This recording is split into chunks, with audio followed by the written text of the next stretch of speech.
Bonjour, bonsoir à toutes et à tous et bienvenue. Bienvenue dans une émission de partage, bienvenue dans une émission de plaisir, bienvenue dans une émission de partage de ce plaisir, en chanson évidemment, ce qui nous concerne aujourd'hui, car il me semble bien que nous n'avons jamais abordé de comédie musicale dans cette émission et qu'il était temps. Il était temps évidemment sans aucune autre raison particulière que celle de partager un amour toujours plus hétéroclite pour le cinéma. Bienvenue à toutes et à tous dans D'Explorer, et aujourd'hui nous allons parler de ce qui n'est rien de moins que sans doute la comédie musicale la plus connue au monde.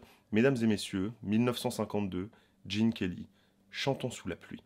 Alors pour celles et ceux qui, évidemment, comme d'habitude, les derniers du fond de la classe, qui ne suivent pas les sujets dont on parle dans cette émission, hein, et c'est pas faute d'annoncer les films 3 jours avant l'émission, histoire que bien tout le monde puisse rattraper et se remémorer et aller lire un petit peu le résumé de ce dont il s'agit, histoire qu'on ne parle pas dans le vide, hein, dans cette émission bien sûr, mais je sais qu'il y en a toujours 2-3 qui ne suivent pas, qui préfèrent simplement se laisser porter par la puissance narrative de cette voix de radio qui est la mienne, et je pense à vous, vous aussi, vous êtes mon public. Alors nous allons évidemment résumer un petit peu ce dont il s'agit. Chantons sous la pluie, ou l'émergence du cinéma parlant, à une époque où le cinéma muet connaît son âge d'or, se voit menacé. Émergence du cinéma parlant, donc émergence de nouveaux talents qui ont enfin l'occasion de faire entendre leur voix, et lutte de ces nouveaux talents contre les dinosaures, les vieux de la vieille de l'industrie, qui eux n'ont pas du tout l'intention de céder leur magistère. C'est une histoire de conflit, c'est une histoire de rapport à ce que doit devenir un art, en l'occurrence le cinéma, mis face à une évolution technologique majeure, l'arrivée du parlant, mais c'est surtout une histoire d'amour entre un comédien du muet extrêmement affirmé, qui va être contraint de se réinventer, et une jeune comédienne qui peine à commencer dans le milieu et qui va finalement trouver une occasion d'exister à travers le parlant et notamment la chanson. Car oui, vous vous en doutez quand même, Chantons sous la pluie est une comédie musicale. Quelle belle surprise! Et évidemment, parler d'une comédie musicale, c'est parler des émotions que ça nous procure d'être devant une comédie musicale, et Chantons sous la pluie ne fait évidemment pas exception à la règle. C'est un film qui rend heureux. Chantons sous la pluie. C'est un film dont on est content de se plonger dans son univers. C'est un film où l'on chante à tue-tête les refrains des chansons qui rentrent dans la tête. Hein, évidemment, I'm singing in the rain, ou encore He has a dance. Voilà, tous ces petits refrains qui participent à construire un monde merveilleux au sein duquel nous avons envie de vivre, avec un art de la performance aussi, qui est très typique du cinéma de comédie musicale, où on va avoir un travail de mise en scène qui, bien plus que de chercher à, on va dire, à apporter un regard esthétique sur les performances, notamment des danseurs, des chanteurs, plus un cinéma qui va chercher à accompagner, à rendre compte de ces performances. Hein. Gene Kelly était connu pour être quelqu'un, à l'instar de Fred Astaire, d'extrêmement perfectionniste dans ses numéros, qui fait des performances physiques absolument incroyables à regarder, qu'il réalisait réellement devant la caméra. Et finalement, les choix de focale, les choix de mise en scène de ce film, il serait presque, on va dire, inutile de les commenter, parce que ces choix, ont simplement été faits dans l'optique de rendre compte de ces performances. Donc qu'est-ce que nous avons? Nous avons des plans pieds, où les gens sont bien en entier dans le cadre, afin de pouvoir que nous, spectateurs, à travers le regard mécanique de la caméra, nous puissions capter ces performances, les recevoir dans leur entièreté, quoi, en filmant le corps dans son entièreté. Nous avons des mouvements de grue vers l'avant, vers l'arrière, pour souligner le côté démentiel, le côté irréel, le côté féerique des décors dans lesquels ces scènes ont lieu. Bref, nous sommes face à l'acmé de ce que le cinéma de comédie musicale hollywoodien classique peut nous offrir en termes de comédie musicale. Ça, c'est ce à quoi on pourrait s'arrêter, hein, évidemment, se contenter de paraphraser sur le fait que décidément Chantons sous la pluie est un film merveilleux qui nous donne envie justement de continuer à chanter, même s'il pleut, qui nous donne envie de vivre dans ce monde où les gens dans la rue marchent avec des chaussures qui permettent de faire des numéros de claquettes, hein, voilà, qui est quand même toujours cette petite dimension irréelle comme ça qui nous donne envie de nous plonger dans un numéro musical. Nous pourrions parler de ça, nous pourrions parler de ce bonheur, et je vous le partage évidemment ce bonheur, parce que Chantons sous la pluie est un film qui me rend profondément heureux, au-delà de ses dimensions. C'est un film qui me donne envie de chanter sous la pluie. Mais plutôt que de vous évoquer ça, en fait, ce qui m'intéresse dans Chantons sous la pluie, c'est de poser la question de quelle est la nature de cette pluie sous laquelle nous devons chanter. Ah bah oui, mesdames et messieurs, nous sommes dans D'Explorer, hein, vous vous en doutez bien. Ici, nous faisons de la branlette intellectuelle. Ici, nous sommes une terre d'accueil pour tous les fétiches les plus étranges, dans le respect de la légalité, évidemment. Et questionner la nature de cette pluie sous laquelle nous avons envie de chanter et sous laquelle le film nous donne envie de continuer à chanter, eh bien c'est toucher au cœur du discours de ce film. Parce que si je ne peux pas dire grand-chose sur la mise en scène de ce film, qui est extrêmement réussi, un montage extrêmement rythmé, extrêmement moderne, mais tout cela, c'est très réussi évidemment, mais c'est très cohérent avec la démarche et le style du film qui est simplement un film de comédie musicale, donc ça va vite, c'est joyeux, c'est superlatif d'un point de vue des mouvements de caméra qui sont employés, bref, c'est normal.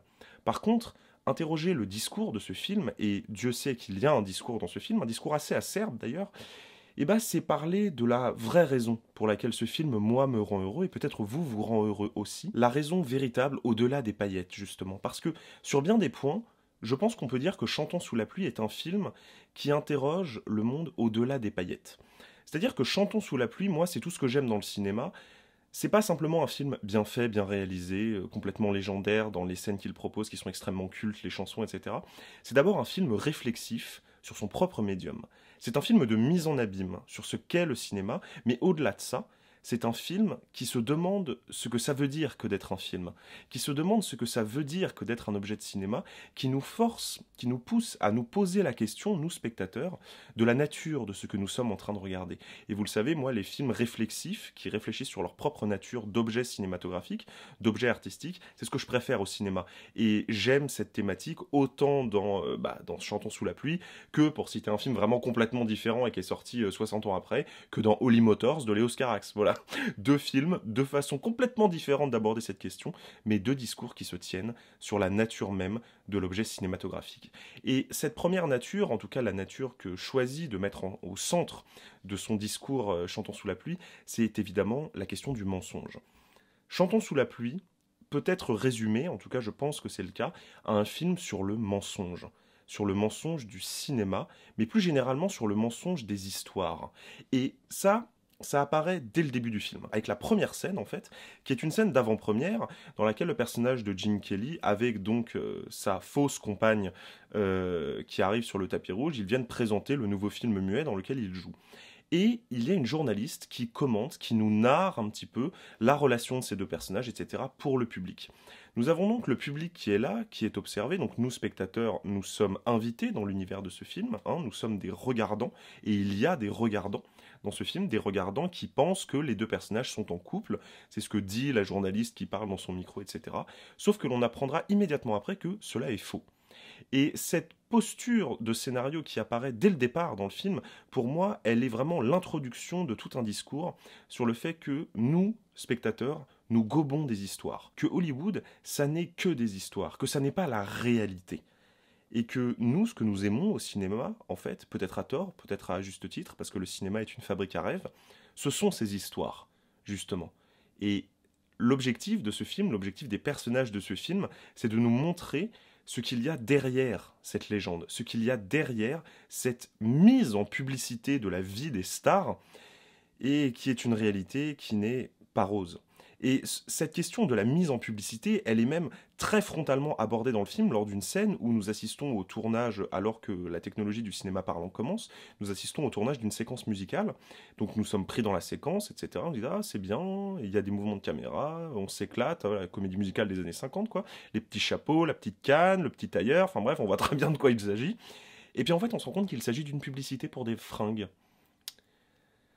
Donc, très frontalement, encore une fois, on ne peut pas dire que Chantons sous la pluie soit un film subtil. Très frontalement, nous avons Gene Kelly qui nous dit « Ce que vous êtes en train de voir, c'est de la publicité, c'est du mensonge. Et même si vous pensez que parce que c'est du cinéma, c'est plus élevé que de la publicité, les mécaniques mensongères qui sont à l'œuvre pour vous faire gober ces rêves qui vont vous pousser soit à acheter le produit, soit à aller en salle, ce qui est en fait un phénomène d'achat du produit, c'est exactement le même type d'action, sauf que c'est un produit différent, eh bien, c'est exactement la même chose.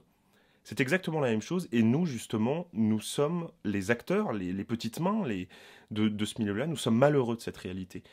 Et cette pluie-là, sous laquelle il convient de continuer à chanter, c'est finalement l'opposition qu'il y a entre le rêve véritable, c'est-à-dire le fait de vouloir faire de l'art, le fait de réellement tomber amoureux, dans le cas du personnage de Gene Kelly, d'une femme de classe inférieure, hein, la question des classes, du statut des personnages est très très importante dans le film, et justement parce que c'est une demoiselle de classe inférieure, il faut la dissimuler dans l'ombre. Et lui qui est vraiment amoureux d'elle, qui est fondamentalement amoureux d'elle, eh ben, il ne peut pas faire exister cet amour sous les projecteurs. Il ne le peut pas, parce qu'il n'est pas maître de sa propre histoire, sa propre vie est complètement prisonnière du mécanisme de rêve, du mécanisme publicitaire qu'est le cinéma, et le parallèle est total entre ces deux dimensions de la narration que sont la narration publicitaire et la narration cinématographique. Et ce regard-là, que nous devons, que le film exige que nous portions sur ce que nous regardons. Mais attends, mais qu'est-ce que je suis en train de regarder? Est-ce que je suis en train de regarder une œuvre d'art? Est-ce que je suis en train de regarder des vrais gens?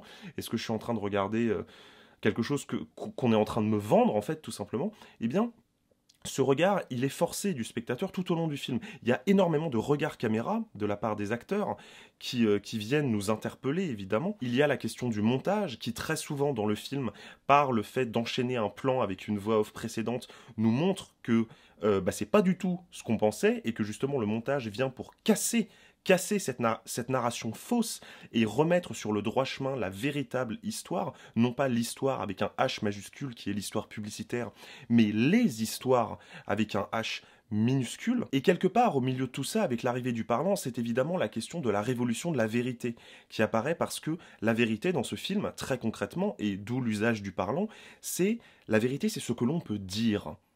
C'est ce que l'on peut enfin dire. C'est la réappropriation de son propre discours, de sa propre voix. Ce qui est évidemment complètement au centre de la narration du film, puisque le personnage dont est amoureux Gene Kelly, eh bien, est engagé pour faire la voix d'une actrice du muet qui, elle, ne sait pas chanter, ne sait pas parler, ne sait pas jouer avec sa voix.